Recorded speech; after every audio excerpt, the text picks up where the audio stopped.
U.S. President Donald Trump has claimed that 48 Iranian leaders were killed in the ongoing U.S.-Israeli military campaign against Iran, describing the operation as a major success.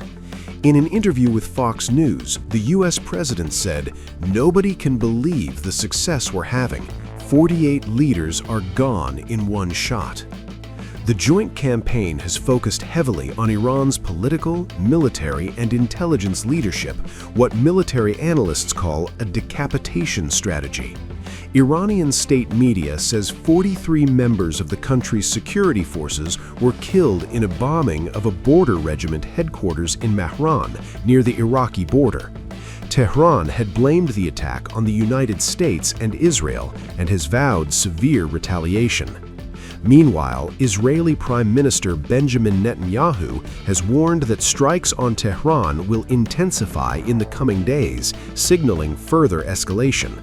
Speaking from the rooftop of Israel's military headquarters in Tel Aviv, Netanyahu acknowledged Israeli casualties, saying the country was paying a price, but that the outcome of the war was not in doubt. Our forces are now striking in the heart of Tehran with increasing intensity, which will grow even stronger in the coming days. These are painful days. Yesterday, here in Tel Aviv, and now in Beit Shemesh, we lost precious people. My heart goes out to the families, and on behalf of you all, the citizens of Israel, I send wishes for a speedy recovery to the wounded.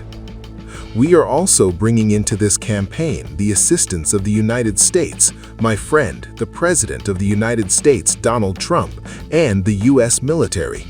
This combination of forces enables us to do what I have long hoped to do for 40 years, to strike the terror regime decisively. A report by Axios has now said that the Feb 28th strikes were planned months in advance.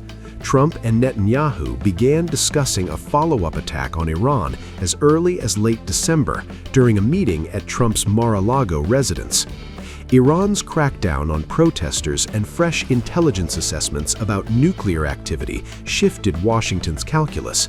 Reports suggest Trump nearly ordered strikes on January 14, but instead authorized a major U.S. military buildup in the Middle East while planning a joint operation with Israel. And even as strike planning continued, the United States pursued nuclear talks with Iran.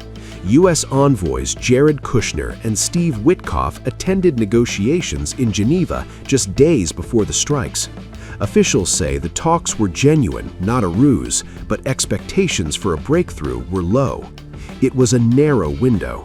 After the second round of talks, U.S. and Israeli officials reportedly concluded that February 28th presented a rare opportunity for Khamenei to meet senior aides in a single location. That window became the trigger, as by then diplomacy had already collapsed under the weight of fundamental disagreements. With the killing of Iran's supreme leader Ayatollah Ali Khamenei now creating a leadership vacuum and both sides launching missile and drone attacks, fears are growing that the conflict could escalate into a prolonged regional war. A synagogue was hit in Israel by Iranian missiles, killing nearly 10 and wounding over 50.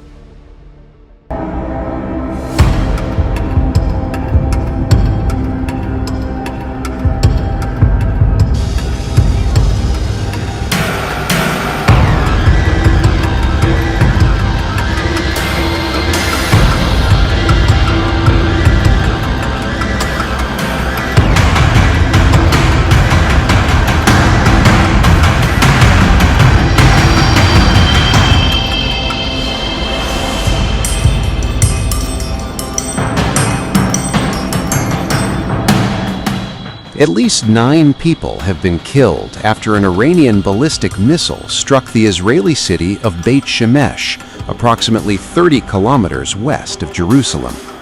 Emergency services say around 20 others were injured in the blast.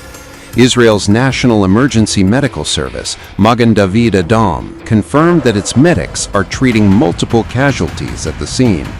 The death toll continues to soar.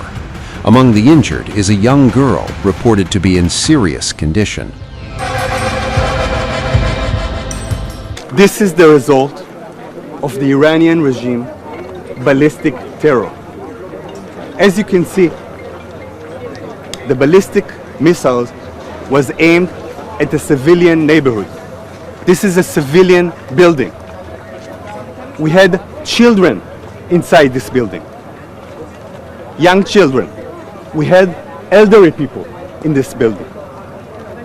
One of these elderly people was a woman, an elderly woman, and she lived with a Philippine caregiver. The Iranian regime ballistic missiles murder this Philippine caregiver. But this is not only happening here in Israel.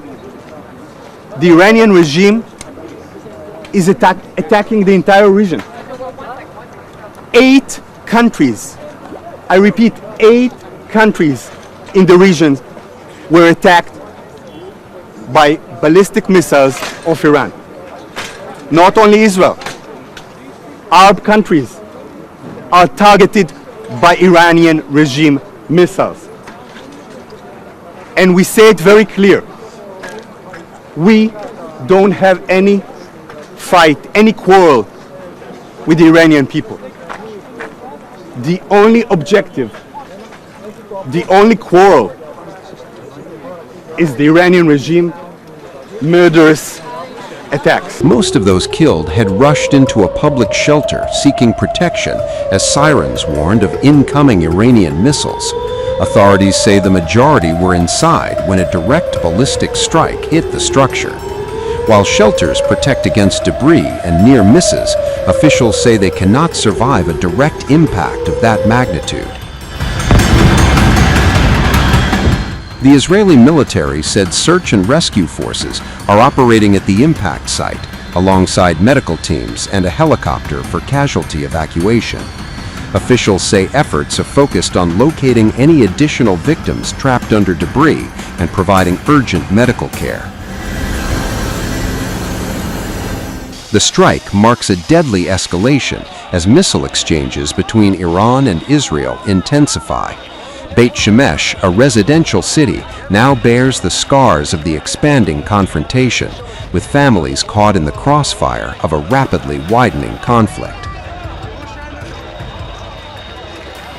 As emergency crews continue their operations, the human toll of the escalating hostilities is mounting, underscoring the growing danger facing civilians on both sides of the crisis.